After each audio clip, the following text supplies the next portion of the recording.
नमस्कार, SBT news में आपका स्वागत है। पेश है 30 जून बुधवार सुबह 10:15 बजे राजस्थान की बड़ी खबरें। अयोध्या में श्री राम जन्मभूमि मंदिर प्रोजेक्ट से जुड़े विवाद सामने आने के बाद इसकी कमान राष्ट्रीय स्वयंसेवक संघ ने अपने हाथों में ले ली है। अब तक संघ के कार्यवाहक रहे भैयाजी जोशी मंदिर परियोजनाओं के केयर टेकर की भूमिका निभाएंगे, यानी यह पूरा प्रोजेक्ट भैयाजी जोशी की देखरेख में चलेगा। संघ में अनौपचारिक तौर पर यह निर्णय हो गया है।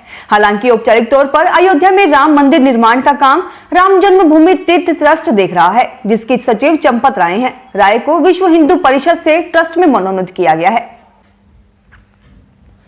कांग्रेस राज में भी कार्यकर्ताओं की सुनवाई नहीं होने और बूंदी कलेक्टर को हटाने की मांग को लेकर कार्यकर्ताओं ने जिले के प्रभारी मंत्री प्रसादी लाल मीणा के सामने कलेक्टर मंत्री के खिलाफ नारे लगाए। कलेक्टर को तत्काल बूंदी से हटाने की मांग की। उनका कहना था कि कांग्रेस के राज में भी कार्यकर्ताओं और जनता की सुनवाई नहीं हो रही, कलेक्टर की बात नहीं सुनते।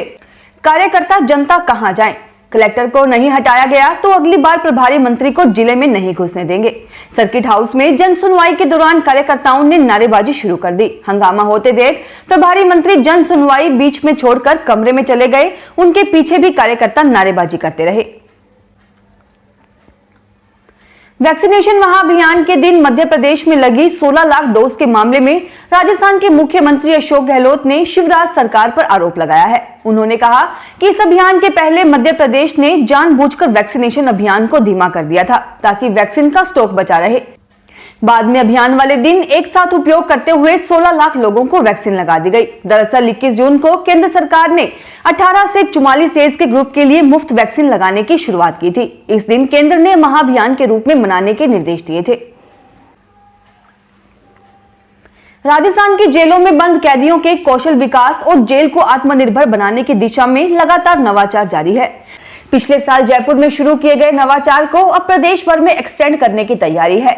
अब जल्द ही प्रदेश में 17 पेट्रोल पंप शुरू किए जा रहे हैं, जिनका जिम्मा कैदियों के पास रहेगा, यानी कैदी ही पेट्रोल पंप का संचालन करेंगे। शुरुआती तौर पर अलवर और भरतपुर में पेट्रोल पंप शुरू करने को लेकर जेल प्रशासन और संबंधित कंपनी के बीच MOU हो चुका है। इसके साथ ही कोटा में 1 और अजमेर में 2 पेट्रोल पंप शुरू करने की तैयारी है। जेल डीजी राजीव दासोत ने बताया कि 12 और जिलों में पेट्रोल पंप शुरू करने को लेकर सर्वे किया जा चुका है। कांग्रेस बढ़ती महंगाई के खिलाफ और पेट्रोल डीजल की कीमतों में कमी करने की मांग को लेकर 16 जुलाई को राजस्थान के प्रत्येक जिले में 5 किलोमीटर की साइकिल यात्रा आयोजित करेगी। प्रदेश कांग्रेस अध्यक्ष गोविंद सिंह डोटासरा ने बताया कि विधायकों सहित सभी कांग्रेस नेता 5 किलोमीटर की साइकिल यात्रा में शामिल होंगे। अगले दिन 17 जुलाई को केंद्र सरकार के विरुद्ध जयपुर में प्रदेश स्तरीय मार्च आयोजित किया जाएगा। साइंटिस्ट ने कोविड-19 और डाइट के बीच का लिंक तलाशने की कोशिश शुरू कर दी है। उनका कहना है कि हेल्दी बॉडी और मजबूत इम्यून सिस्टम के लिए कई तरह के पोषक तत्वों की जरूरत होती है। ब्रिटेन की साउथहैम्पटन यूनिवर्सिटी में न्यूट्रिशन इम्यूनोलॉजिस्ट फिलिप केल्डर कहते हैं, कोविड-19 से बचने के लिए कोई भी एक न्यूट्रिशन किसी जादुई पिल्स की तरह काम नहीं करेगा। मई में BMJ मेडिकल जर्नल में पब्लिश हुई एक स्टडी के मुताबिक वेजिटेरियन लोगों में और साग पात, फल सब्जी के साथ साथ सी फूड लेने वाले लोगों में औसत से गंभीर कोविड संक्रमण होने का खतरा उन लोगों की तुलना में काफी कम था जो ये दोनों तरह की डाइट नहीं लेते, सिर्फ नॉन-वेज फूड लेते हैं। इस स्टडी में France, Germany, Italy, Spain, Britain और अमेरिका के 2884 हेल्थ केयर वर्कर्स शामिल हुए थे। CBSE की 10वीं और 12वीं की बोर्ड परीक्षाओं के रद्द होने के बाद बोर्ड के प्राइवेट कंपार्टमेंट में पत्राचार के छात्रों के लिए परीक्षाएं 15 अगस्त से 15 सितंबर के बीच प्रस्तावित हैं।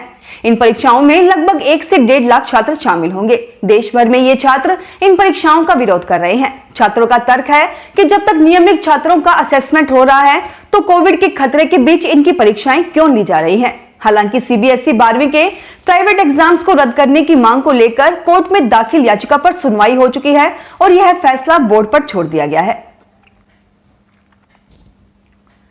राजस्थान में चल रहे वैक्सीनेशन कार्यक्रम में केंद्र सरकार द्वारा समय पर वैक्सीन आपूर्ति न होने के कारण आ रही परेशानियों पर मुख्यमंत्री अशोक गहलोत ने गहरी चिंता जताई है। गहलोत ने कहा कि जब केंद्र सरकार ने 18 वर्ष से अधिक आयु के लिए 21 जून से वैक्सीनेशन का ऐलान किया था, तब केंद्र सरकार ने राज्यों को भरोसा दिलाया था कि वैक्सीन की कमी नहीं आने दी जाएगी, लेकिन ऐसा नहीं हो रहा है।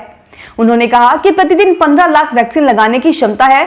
अगर केंद्र सरकार समय पर उचित मात्रा में वैक्सीन उपलब्ध करवाए तो थर्ड वेव का खतरा समाप्त हो सकता है। महंगाई के खिलाफ आंदोलन की रूपरेखा बनाने के लिए कांग्रेस प्रदेशाध्यक्ष गोविंद सिंह डोटासरा की अध्यक्षता में पार्टी पदाधिकारियों और जिला संगठन प्रभारियों की वर्चुअल बैठक में पायलट समर्थक नेताओं ने पार्षद मनोनयन में मनमानी का मुद्दा उठाया। बैठक में मुख्य फोकस जिलाध्यक्षों के पैनल बनाने और 7 से 17 जुलाई तक महंगाई के खिलाफ आंदोलन को लेकर था। वर्चुअल बैठक में प्रदेश उपाध्यक्ष राजेंद्र चौधरी सहित कई नेताओं ने पार्षदों के मनोनयन में एआईसीसी के मापदंडों का खुला उल्लंघन करने पर सवाल उठाए। इस पर प्रदेशाध्यक्ष गोविंद सिंह डोटासरा ने आगे से इस पर ध्यान और राजनीतिक नियुक्तियों में एआईसीसी की तय गाइडलाइन का पूरी तरह से पालन करवाने का आश्वासन दिया। भीलवाड़ा में भले अब कोरोना कम पड़ गया, लेकिन गुजरे 5 महीने किसी त्रासदी से कम नहीं थे। लोगों में दूसरी लहर के दौरान कोरोना का डर इस कदर था कि मरीजों से करीब 2 गुना लोगों ने सीटी स्कैन करवाई। इसमें लोगों के करीब 4 करोड़ 28 लाख रुपए खर्च हो गए, जबकि विशेषज्ञों के अनुसार एक सीटी स्कैन में 300 एक्सरे जितना रेडिएशन होता है, जिससे कैंसर जैसी जानलेवा बीमारी का खतरा भी रहता है। पूरे साल में जितनी सीटी स्कैन होती थी उतनी तो सिर्फ 2 महीने में ही हो गई। माध्यमिक शिक्षा बोर्ड के 11 लाख स्टूडेंट का 10वीं का बोर्ड परीक्षा परिणाम अगस्त में जारी होगा। बोर्ड ने इस संबंध में तैयारियां शुरू कर दी है। 10वीं की बोर्ड के परीक्षा परिणाम में विद्यार्थियों को अंक तय किए गए फॉर्मूले के मुताबिक 45:25:10:20 के अनुपात में मिलेंगे। इसमें 8वीं कक्षा की बोर्ड परीक्षा 2019 के नंबरों का 45%, 9वीं का 25% और 10वीं के 10% और 20% सत्रांक के आधार पर नंबर तय होंगे। बोर्ड ने सभी जिला शिक्षा अधिकारियों को इस संबंध में निर्देश जारी कर दिए हैं। अंक निर्धारण समितियों को 12 जुलाई तक ऑनलाइन 10वीं कक्षा के अंक भेजने होंगे।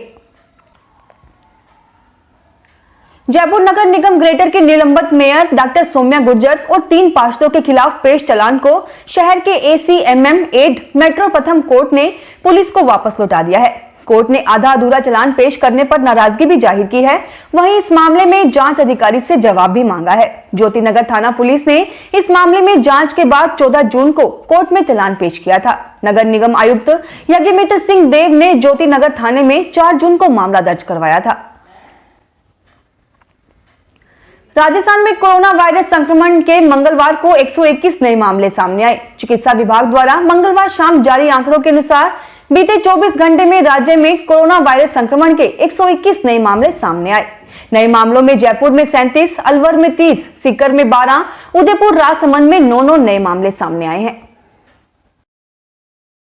स्वास्थ्य मंत्रालय ने मंगलवार को कहा कि देश में कोविड-19 रोधी टीके की अभी तक दी गई खुराक की कुल संख्या बढ़ाकर 33 करोड़ से अधिक हो गई है।